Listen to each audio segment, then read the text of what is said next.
Morning student, मैं वासुदेव गिरी PCM full concept channel में आप सब लोग का स्वागत है। आज मैं क्लास 10th का एक्सरसाइज 1.3 का क्वेश्चन नंबर 1 जो बहुत इंपॉर्टेंट है, अक्सर पेपर में पूछे जाते हैं, वो मैं बताने वाला हूँ। क्वेश्चन है सिद्ध कीजिए √5 एक अपरिमेय संख्या। पहले तो बात आता है जी, क्वेश्चन में √5 दिया रहेगा, √5 की जगह में नहीं दे करके मान लीजिए √3 दे दिया या फिर √7 दे दिया, तो क्या √5 के लिए अलग तरीका होगा या फिर √3 के लिए अलग होगा कि √7 के लिए अलग होगा? क्या नहीं, सब क्वेश्चन एक ही मेथड से ही होने वाला है, चाहे वो √5 रहे, चाहे √3 रहे, चाहे √7 रहे। लेकिन √4 कभी आपको देगा नहीं। क्यों नहीं देगा? क्योंकि √4 का क्या होता है 2, तो ये परिमेय संख्या है। तो हमको चाहे √3 दे, चाहे √7 दे, चाहे √5 दे, करने का तरीका क्या है? एक ही। चलिए स्टार्ट करते हैं।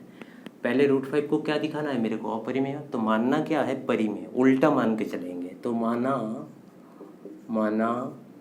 √5 एक क्या है? परिमेय संख्या। परिमेय संख्या, इतना तक क्लियर। अब जब परिमेय संख्या की रूप कैसे होते हैं? p/q या फिर a/b। कोई अथर p/q लिखते हैं, कोई अथर a/b लिखते हैं। तो हम लोग क्या लिख सकते हैं तब √5 को p/q के रूप में लिख सकते हैं या फिर a/b के रूप में भी लिख सकते हो, कोई गलत नहीं है। जहाँ क्या है, जहाँ p और q, p और q क्या है? पूर्णांक संख्या।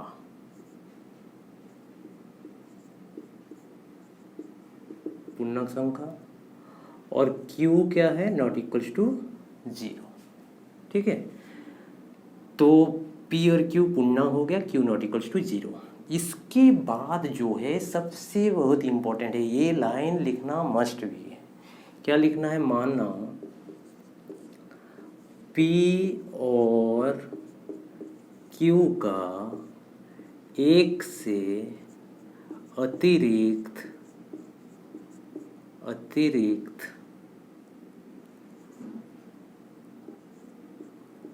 कोई क्या नहीं है? ओवनिष्ठ गुणनखंड। ओवनिष्ठ कॉमन फैक्टर में लिख दे रहा हूँ, कॉमन फैक्टर। कहने का मतलब p और q का एक से अतिरिक्त कोई भी अभाज्य गुणनखंड नहीं है। तो ये बहुत बच्चे समझ नहीं पाते। चलिए मैं समझाने के लिए कोशिश करता हूँ। p को मान लेता हूँ 3, सपोज थोड़ी देर के लिए। q को मान लेता हूँ 5। तो 3 बराबर कैसे लिख सकते हो? 3 बराबर 3 × 1। 5 कैसे लिख सकते हो? 5 × 1। तो दोनों में देखो गुणनखंड कॉमन क्या है? 1 से अतिरिक्त तो कोई है ही नहीं, वही चीज़ मानना है आपको। ठीक है, ऐसा करता हूँ, क्लियर हो गया। इसके बाद क्या करेंगे? तो अतएव हम क्या लिख सकते हैं? या फिर जेहेतु मेरा √5 बराबर क्या है? p/q है, तो क्रॉस मल्टीप्लिकेशन कर दोगे तो p बराबर क्या हो जाएगा? √5q।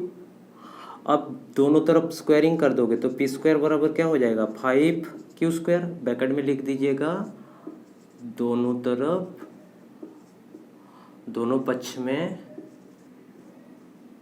वर्ग करने पर। ठीक है, ये भी दोनों तरफ स्क्वायरिंग करने पर, ये चीज़ आ गया। अब इसके बाद जो है प्रमेय 1.3 के यूज से हम लोग को करना है। क्या है प्रमेय 1.3? क्या कहते हैं? कोई भी यहाँ पे क्या है? p² 5 से विभाज्य है, तो p भी 5 से विभाज्य होगा। ये है 1.3 प्रमेय 1.3 के हेल्प से। ये चीज़ भी बहुत लोग समझ नहीं पाते। चलिए मैं समझाने के लिए कोशिश करता हूँ इस चीज़ को। यहाँ पे इस चीज़ को थोड़ा मिटा देता हूँ, आप लोग लिख लिए होंगे। तो देखिए यहाँ पे p² बराबर 5q² आया था ना, ये एक नंबर समीकरण दे दे। इसको और कैसे लिख सकते हैं हम लोग? p² 5 बराबर क्या लिख सकते हैं? q²। 5 यहाँ पे p² को क्या कर रहे हैं? डिवाइड कर रहे हैं। तो p के जगह में मान लीजिए 5 मान लेते हैं, तो कितने हो जाएंगे 25 अपन 5 बराबर क्या हो रहा है क्यू स्क्वायर, तो कटेगा तो 5 आएगा। तो देखो p स्क्वायर 5 से विभाज्य किया, p कितना माना मैंने 5, फिर p के जगह में 5/5 करोगे तो कितने होंगे क्यू स्क्वायर। ये भी क्या कर रहा है विभाज्य, तो वही चीज़ तो लिखा, p स्क्वायर 5 से विभाज्य है तो p भी 5 से विभाज्य होगा, हो गया। तो विभाज्य होने के बाद कोई तो कोई एक वैल्यू आएगा ना 1, तो अभी क्या लिखेंगे हम लोग p इक्वल्स टू 5r, जहाँ r कोई पूर्णांक है, पूर्णांक संख्या है, ये लिखना बहुत जरूरी है, ठीक है। आशा करता हूँ इतना तक क्लियर। इसके बाद देखो इसमें हम क्या करते हैं, बोथ साइड स्क्वायरिंग कर देते हैं, तो ये क्या हो जाएगा p स्क्वायर बराबर 25r स्क्वायर, लिख लीजिएगा दोनों तरफ वर्क करने पर। तो ये दूसरा समीकरण, ठीक है। अब हम क्या कर रहे हैं, समीकरण प्रथम और दूसरे को पास पास में लिख लेते हैं। देखो पहला समीकरण क्या है, p स्क्वायर बराबर हमारा क्या है 5q स्क्वायर, और p स्क्वायर बराबर 25r स्क्वायर। तो हम क्या लिख सकते हैं 5q स्क्वायर बराबर 25r स्क्वायर लिख सकते हैं। कहाँ से, समीकरण 1 और समीकरण 2 से लिख सकते हैं। अब देखो 5 काट दो तो कितने हो जाएंगे q स्क्वायर बराबर तो कितने हो जाएंगे 5r स्क्वायर, कट जाएंगे, क्लियर। अब हम क्या लिख रहे हैं, देखो जब p स्क्वायर बराबर 5q स्क्वायर था तो हम क्या लिखे थे, p स्क्वायर 5 से विभाज्य है, तो यहाँ पे q स्क्वायर बराबर 5r स्क्वायर है, तो क्या लिखेंगे हम लोग यहाँ पे q स्क्वायर 5 से विभाज्य है, विभाज्य है प्रमेय 1.3 से। अब q स्क्वायर 5 से विभाज्य है तो q भी क्या होगा, q भी 5 से विभाज्य होगा, क्लियर। तो देखो अभी हमने क्या माना था, p स्क्वायर 5 से विभाज्य है, फिर q स्क्वायर भी 5 से विभाज्य है, q 5 से विभाज्य है, p भी 5 से विभाज्य है। तो कहने का मतलब p और q का गुणनखंड कौन हो गया 5।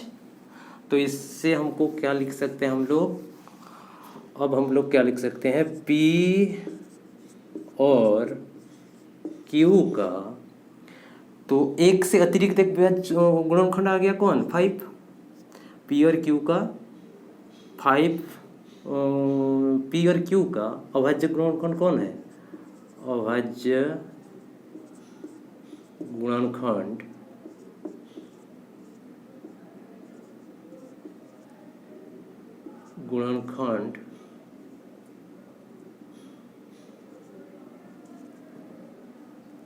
गुणनखंड कौन है,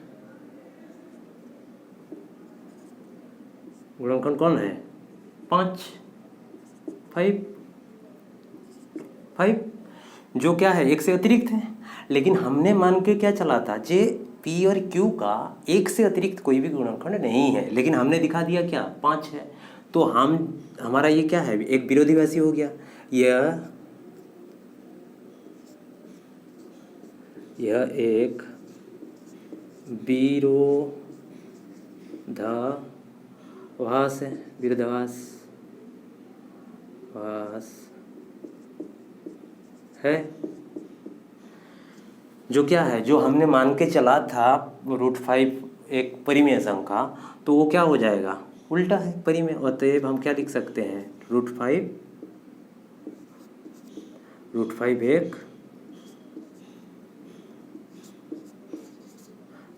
एक अपरिमेय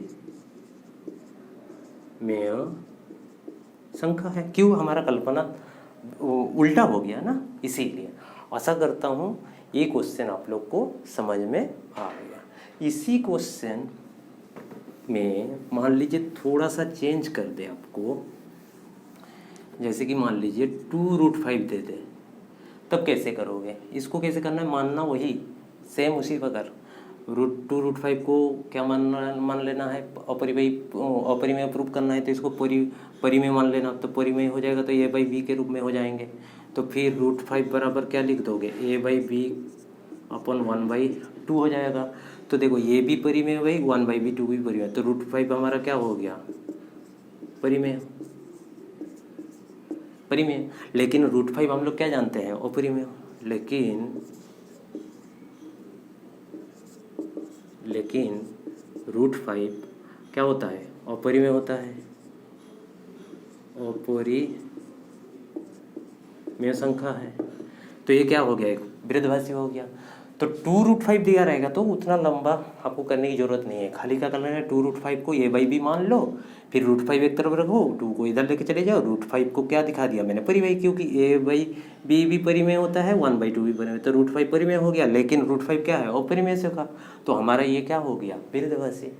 तो आशा करता हूँ ये क्वेश्चन आप लोग को समझ में आ गया।